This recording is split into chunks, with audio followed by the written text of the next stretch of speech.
But এটা আমার জন্য হোক, তোমার জন্য হোক, এইটা হলো আদর্শ। সো ইয়ানি अस्माकं সুচরিতানি তানি ত্বয়োপাস্যানি। এখন জাস্ট বিকজ আমি এই আদর্শ পৌঁছতে পারিনি বলে কিন্তু আদর্শের সম্বন্ধে আমি কথা বলবো না, এটা কিন্তু ভুল। আদর্শের সম্বন্ধে কথা সব সময় চালু থাকতে হবে। স্বাধ্যায় প্রবচনাভ্যাম ন প্রমোদিতব্যম। বাস।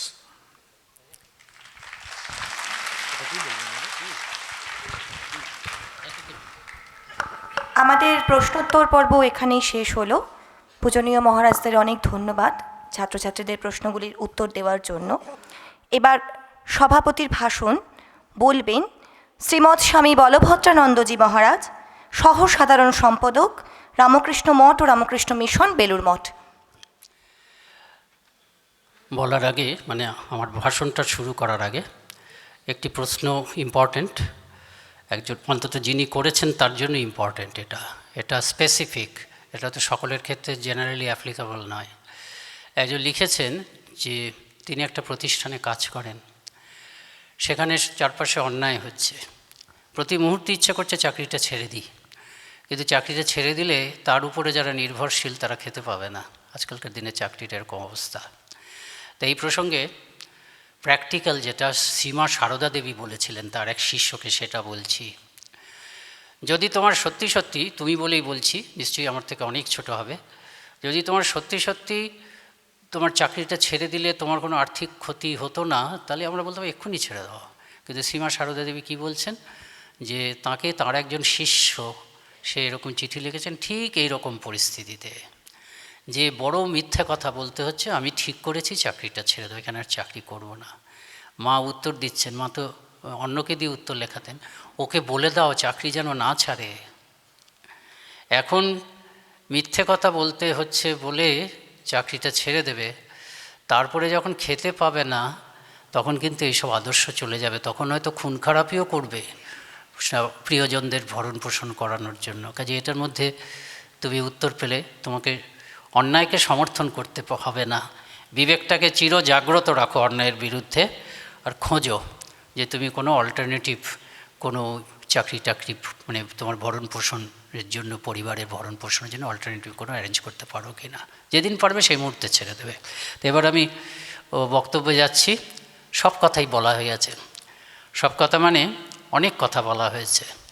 স্বয়ং নেতাজি সুভাষচন্দ্র, যার জীবনটা পাল্টে গেছিল, তিনি ঠিক করেছিলেন যে জীবনটা আমার আলাদা রকম হবে। তার হেডমাস্টারমশাই, কটকের হেডমাস্টার, কটক রেভেনশা কলেজিয়েট স্কুলের হেডমাস্টার, তিনি বলতেন, এবং ছোটোবেলার থেকে আদর্শবাদী, যে তোমার জীবনটা কিন্তু সকলের মতন হবে না। তিনিও জানতেন সকলের মতন আমি হব না, সকলের মতন হবে না পজিটিভ সেন্সে, যে নিজের জন্য জীবনটা করব না, কিন্তু কোন পথে গিয়ে নিজের জীবনটাকে বিশিষ্ট করবেন সেটা বুঝতে পারলেন কবে, ওই 15 বছর বয়সে তিনি একজন আত্মীয় বা একজন শিক্ষকের বাড়িতে গিয়ে, খুব পড়াশোনায় ভালো ছিলেন, তো গিয়ে সবসময় বইয়ের দিকে লক্ষ্য, তার ঘরে যে বাড়িতে যে লাইব্রেরি ছিল সেখানে একটা বই দেখে তুলে নিলেন।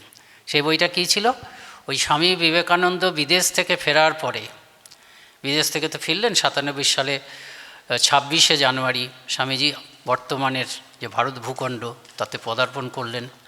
তারপর ওই কলম্বো থেকে আলমোড়া বক্তৃতা দিলেন।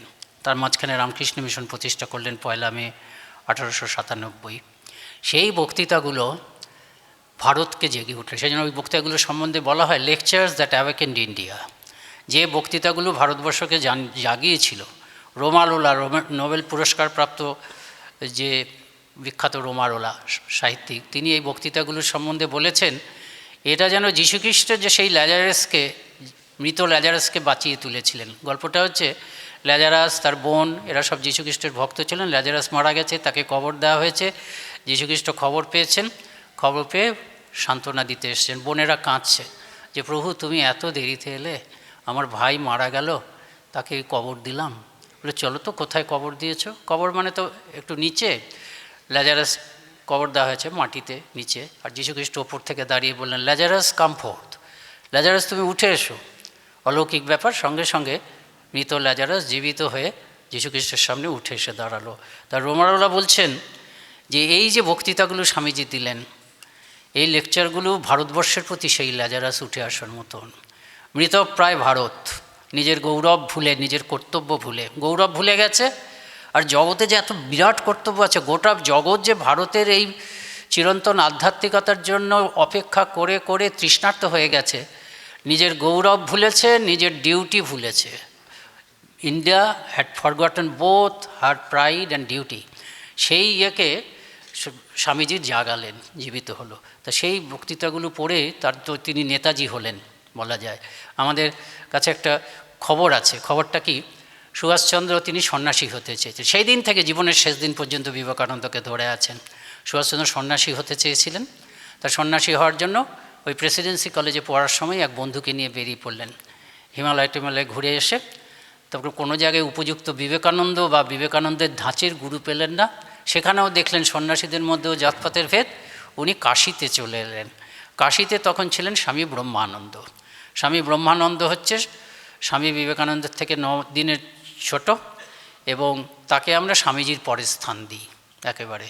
তা তিনি আছেন, তিনি ভুবনেশ্বরের অধ্যক্ষ ছিলেন বলে জানকীনাথ বসু সুভাষচন্দ্রের বাবাকে খুব ভালো করে জানতেন, একদম ব্যক্তিগতভাবে জানতেন। উনি দূর থেকে দেখলেন, আচ্ছা জানকীবাবুর ছেলে মনে হচ্ছে, ওকে কিন্তু যত্ন করো। তারপর বাড়ি পাঠিয়ে দিলেন। তা পরবর্তীকালে সুভাষচন্দ্র, তার বন্ধু ছিলেন দিলীপ কুমার রায়, সেই অরবিন্দ আশ্রমের দিলীপ কুমার রায়, দ্বিজেন্দ্রলালের ছেলে। তা তাকে অনেকবার বলেছেন যে আমি তো সন্ন্যাসী হতে গেছিলাম। স্বামী ব্রহ্মানন্দই বললেন যে তোমার জন্য দেশ অন্য কাজ, অন্য দায়িত্ব আশা করছে, কাজেই তুমি থাকো। তাই এটা তো বইয়ে টইয়ে আছে। বইয়ের বাইরে যেটা আছে, যেটা আমরা জানতে পেরেছি আমাদের সাধুদের দৌলতে, আমাদের একজন সাধু আছেন ডাক্তার সাধু, এখন তিনিও অ্যাসিস্ট্যান্ট জেনারেল সেক্রেটারি। তা তিনি ডাক্তার যেহেতু ব্রহ্মচারীর যখন ছিলেন, তিনি তখন ওই যেসব সাধু বয়স হয়ে গেছে, রিটায়ার করেছেন, আগে কাজ করেছেন, সেরকম সাধুদের দেখাশোনা করতেন। সেখানে একজন সাধু ছিলেন বলাই মহারাজ, এমনি নামটা। তিনি স্বামী ব্রহ্মানন্দের দীক্ষিত ছিলেন। তা নেতাজিকে যখন, নেতাজি বলছি, যখন ব্রহ্মানন্দ বললেন তুমি ফিরে যাও, নেতাজি চলে গেলেন, বলাই মহারাজ ওখানে উপস্থিত ছিলেন। তখন রাজা মহারাজজি স্বামী ব্রহ্মানন্দজি সুভাষচন্দ্রকে দেখিয়ে বললেন যে জানকীবাবুর এই ছেলেটি ইংরেজ সরকারকে একবারে টালমাটাল করে দেবে, বুঝতে পেরেছে? জানকীবাবুর এই ছেলেটি। তা সেই সুভাষচন্দ্র সারা জীবন তিনি বলতেন যে আজ যদি বিবেকানন্দ জীবিত থাকতেন তাকে গুরুপদে বরণ করতাম, তবে যতদিন জীবিত থাকব নিশ্চয়ই বিবেকানন্দকে আমি, রামকৃষ্ণ বিবেকানন্দকে মেনেই চলব। চরিত্র গঠনের জন্য রামকৃষ্ণ বিবেকানন্দের সাহিত্যের থেকে উৎকৃষ্ট সাহিত্য আমি কল্পনাও করতে পারি না। তা সেই বিবেকানন্দ বলছেন যে সেই নেতাজি সুভাষচন্দ্র বলছেন যে এমন বিরাট মানুষ ঘন্টার পর ঘন্টা বলে গেলেও তার সম্বন্ধে কিছুই বলা হবে না। তা আমরা সকাল থেকে তার সম্বন্ধে ভালো ভালো কথা বলেছি, সব সত্য কথা বলেছি, কাজে এর কোনো শেষ নেই। কাজে সেগুলো আমি পুনরাবৃত্তি করব না, সমাপ্তি ভাষণ। তবে স্বামীজি নিজে যেটা বলেছেন, সব কিছুর মূল হিসাবে স্বামীজি একটা কথা বলেছেন, সেই কথাগুলোও বলা হয়েছে। সেই অনন্ত সম্পদ আমরা প্রত্যেকে ক্যারি করে নিয়ে যাচ্ছি। আমিও কথা প্রসঙ্গে বললাম, সেটা হচ্ছে আমার প্রত্যেকের মধ্যে দেবত্ব রয়েছে, প্রত্যেকের মধ্যে। ওই যে বিরাট সমুদ্র যেটার কথা বললাম, যে স্বামীজি একমাত্র ওই জিনিসটা আমার মধ্যেও আছে, প্রধানমন্ত্রীর মধ্যেও আছে, বিবেকানন্দের মধ্যেও আছে, সবার মধ্যে আছে। সেখান থেকে শক্তি সঞ্চয় করার ক্ষমতা আমাদের প্রত্যেকের আছে, করি না বলে হয় না। স্বামীজি এক কথায় বলছেন দি ডিভিনিটি, দেবত্ব। নিবেদিতা জিজ্ঞেস করেছিলেন আপনার জীবনের লক্ষ্য কী? যে আমার জীবনের লক্ষ্য যদি সংক্ষেপে বলতে হয়, to preach and to mankind their divinity. প্রত্যেকটা মানুষকে গিয়ে বলবো, মানব জাতির উদ্দেশ্যে বলবো যে তোমরা প্রত্যেকে দেবতা, স্বরূপত দেবতা, প্রকাশিত দেবতা না, তোমরা প্রত্যেকে দেবতা, ডিভিনিটি। তারপর 1 নম্বর এটা হলো। 2 নম্বর কি? আমি দেখিয়ে দেব জীবনের প্রতি পদক্ষেপে সেই দেবত্বকে কীভাবে জাগাতে হয়। তো দেবত্ব ব্যাপারটা কি? একটা তো শব্দ মাত্র। দেবত্ব মানে হচ্ছে কি, স্বামীজি অন্য জায়গায় বলেছেন, আমাদের মধ্যে যত পজিটিভ কোয়ালিটি আছে, those qualities, each of those positive qualities at its best. আমার মধ্যে ভালোবাসা আছে, আমার মা বাবার প্রতি ভালোবাসা, বন্ধু বান্ধবদের প্রতি ভালোবাসা, বন্ধু বান্ধবদের পরিচিতদের প্রতি ভালোবাসা, অফিসের কলিগদের প্রতি ভালোবাসা আছে। কিন্তু সেই ভালোবাসা ট্রেনে যখন যাচ্ছি সকলের জন্য নেই, আমি সহযাত্রীর সঙ্গে ঝগড়া করছি। কাজে that love at its best আমার মধ্যে রয়েছে। ডিভিনিটি, ক্ষমা রয়েছে, purity at its best, unselfishness at its best. সমস্ত আছে, আমার আনসেলফিশনেস আছে, আমি বাবা মার জন্য নিঃস্বার্থ হই, বন্ধুবান্ধবের জন্য। কাজে সমস্ত সদ্গুণের সর্বোচ্চ একটা সিন্ধুক, সমস্ত সদ্গুণের সর্বোচ্চ অবস্থার পুঞ্জীভূত সিন্ধুক আমার মধ্যে রয়েছে, সেটাই হচ্ছে ডিভিনিটি। জীবনের প্রতিটি পদ, এই ডিভিনিটি আমি সবসময় I am carrying everywhere, at every moment. আমি যখন শুয়ে আছি, ঘুমোচ্ছি, ঘুমানোর আগে চিন্তা করছি that sleeping divinity is there, ঘুমন্ত অবস্থায় আছে। প্রতিটি পদক্ষেপে সেই দেবত্বকে আমাকে জাগাতে হবে। কিভাবে জাগাবো? প্রত্যেকটা চিন্তা আমার দেবত্বকে জাগাচ্ছে অথবা দেবত্বকে ঘুম পাড়িয়ে দিচ্ছে।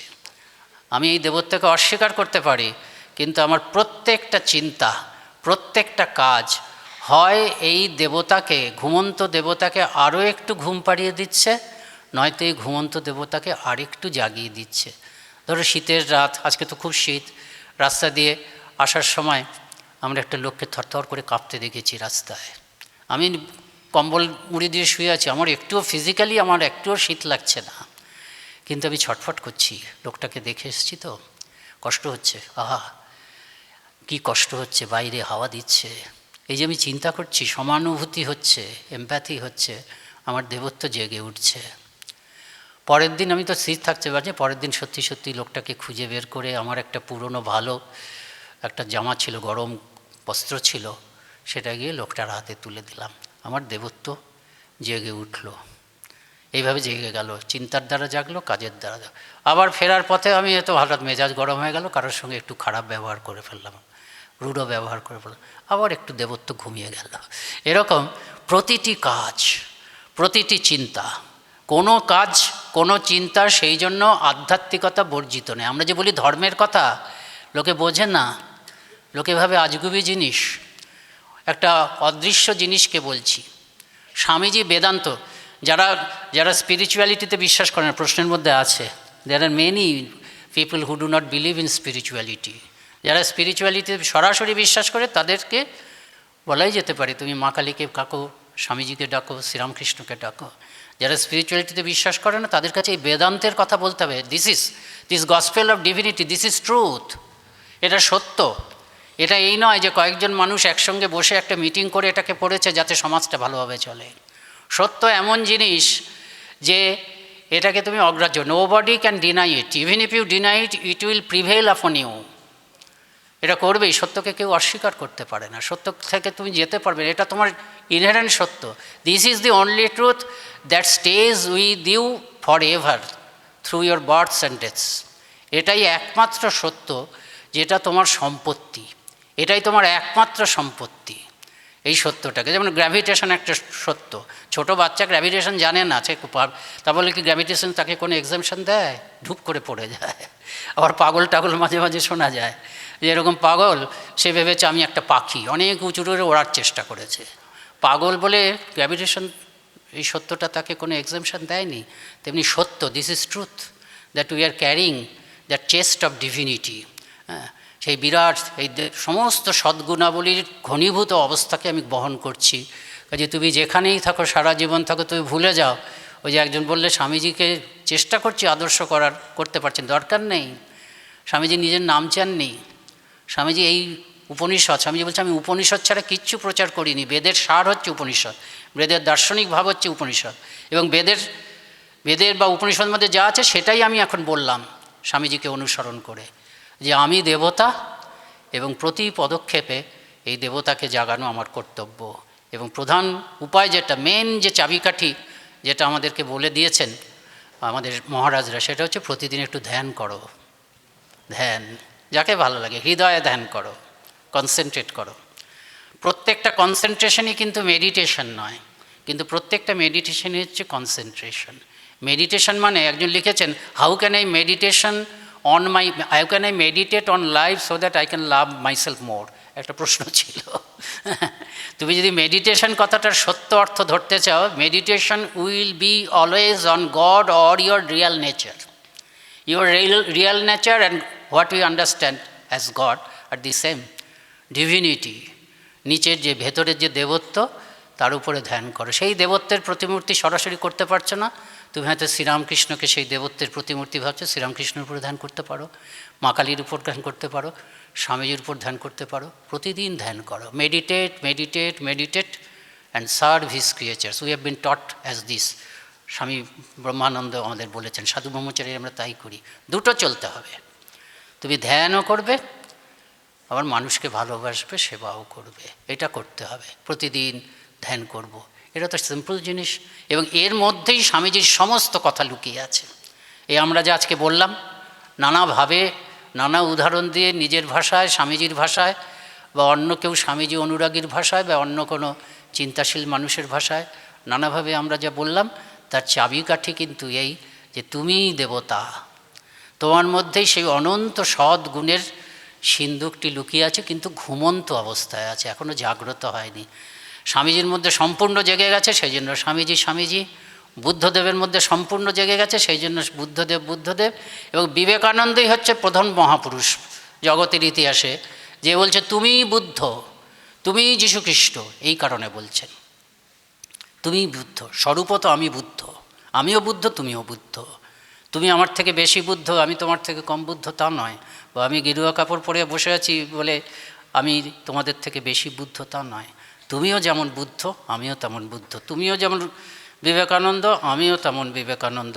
কাজে এত বড় সম্পত্তি পাওয়ার পরেও আমরা যদি সেই সম্পত্তিটাকে ব্যবহার না করি, আমাদের মতন বোকা কে আছে? কিন্তু পৃথিবীর মানুষ জন্মান্তর ধরে এই বোকামি করে গেছেন।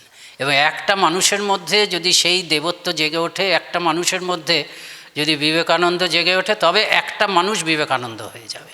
তোমাদের মধ্যে যে একজনও জাগে, তোমাদের কেন এমনভাবে বলছি যেন আমার মধ্যে পুরো জেগে গেছে, তা নয়।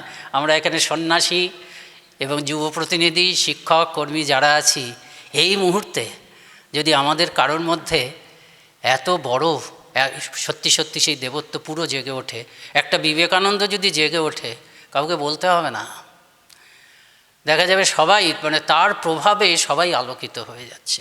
এই যে ধর্ম মহাসভায় স্বামীজি প্রতিভার 170 জনের মতন প্রতিনিধি ছিল শিকাগো ধর্ম মহাসভায়, কিন্তু একজনই মাত্র ছিলেন, স্বামীজি কখনো বলেননি, একজনই মাত্র ছিলেন, তিনি পাণ্ডিত্যের দ্বারা চমৎকৃত করেছেন, কিন্তু ওই পাণ্ডিত্যের মধ্যে দিয়ে তার এই বৈদান্তিক উপলব্ধিকে তিনি দিয়েছেন, সেই জন্য তিনি অজেয়, তাকে কে পরাজিত করবে? স্বামীজি এক জায়গায় বলছেন, ঈশ্বরের কৃপায় আমি আবিষ্কার করেছি আমাদের ধর্মের কোনো দোষ নেই। অন্যরা যে ধর্মকে নিন্দা করছে, দেশের সমস্ত দারিদ্র্যের জন্য ধর্মটাই দায়ী, তার কারণ হচ্ছে তারা কেউ হিন্দু ধর্মটাকে পড়েই দেখেনি। এবং সবথেকে বড় কথা, শুধু যে পড়ে থিওরিটিক্যালি পড়েনি তা নয়, তাদের মধ্যে বেশিরভাগই হিন্দু ধর্মটাকে থিওরিটিক্যালি পড়েনি, এবং তাদের মধ্যে একজনও এই হিন্দু ধর্ম যে চরম আধ্যাত্মিকতার কথা বলেছেন, সেই আধ্যাত্মিকতাটা উপলব্ধি করেননি। এসব বলে স্বামীজি কিন্তু বলছেন না যে আমি করেছি, কিন্তু আমরা জানি, সেই জন্য বলছেন, সেই জন্য ঈশ্বরের কৃপায় আমি আবিষ্কার করেছি এই পথ। এই হচ্ছে স্বামীজি। তিনি আমাদের শাস্ত্র সম্পূর্ণ পড়েছেন, হিন্দু ধর্মটাকে পড়েছেন, আবার অনুভব করেছেন উপনিষদের ঋষিরা যা বলেছেন। এবং স্বামীজি কী বলছেন আমাদের? তোমরা প্রত্যেকেই ঋষি হবে। কাজে এই তো বাণী, এই বাণী নিয়ে আমরা ফিরে যাব।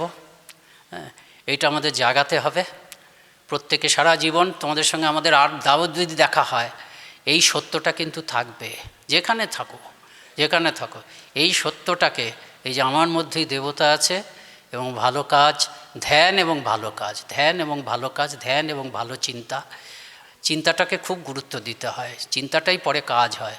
আমরা চিন্তা করেছি যে আজকের মিটিংয়ে আসবো, সেই জন্য আমরা আজকে এখানে উপস্থিত। বাইরে যে কাজটা দেখা যায় সেটা চিন্তার ফল। বহু মানুষ আমরা নিজেদের চিন্তার দিকে তাকাই না, কিন্তু গভীর মানুষ হতে গেলে, গভীর মানুষ হতে হবে, যেটা গভীরতার কথা বলছেন, চিন্তার দিকে তাকাতে হবে। কাজেই ভেতরে যে আমাদের সম্ভাবনা আছে, এই অনন্ত সম্ভাবনা, আমাদের প্রত্যেকের মধ্যে বিবেকানন্দ বুদ্ধ আছে, সেটাই হচ্ছে ডিভিনিটি। সেই ডিভিনিটিটাকে আমরা যেন নিয়মিত ধ্যান এবং ভালো চিন্তা এবং ভালো কাজের মাধ্যমে, পরোপকারের মাধ্যমে আমরা যেন জাগিয়ে তোলার চেষ্টা করি। নমস্কার।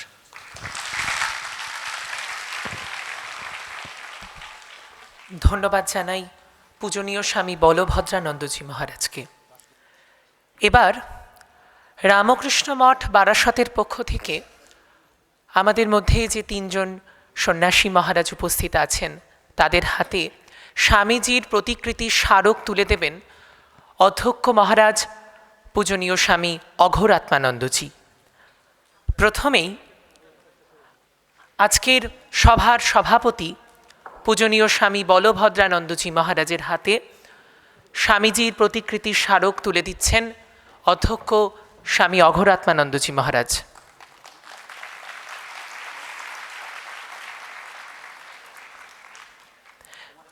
স্বামী বেদাতীতানন্দজি মহারাজের হাতে এই স্মারক প্রতিকৃতি তুলে দিচ্ছেন অঘোরাত্মানন্দজি মহারাজ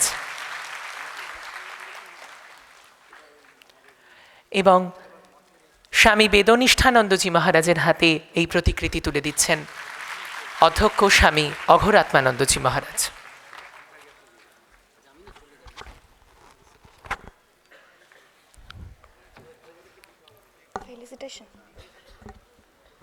আমরা আমাদের অনুষ্ঠানের শেষের পর্যায়ে এসে উপস্থিত হয়েছি প্রায়। এবার যে প্রতিযোগিতা বা তোমাদের লেখার জন্য দেওয়া হয়েছিল কয়েকটি প্রবন্ধ, তার মধ্যে থেকে নির্বাচিত কয়েকজনকে পুরস্কৃত করা হবে।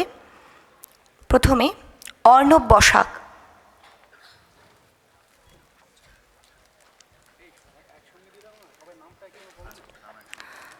সাদিয়া ফারহিন, এশা সাউ, অনুষ্কা দত্ত, শ্রেয়াংশু মোদক, গৌর সূত্রধর, সহেলি সামন্ত, বিপ্লব বড়াই, সৃজা সেন, মোহাম্মদ মফিজুল ইসলাম মণ্ডল, সৌমিলি সমাদ্দার এবং সুমন তালুকদার।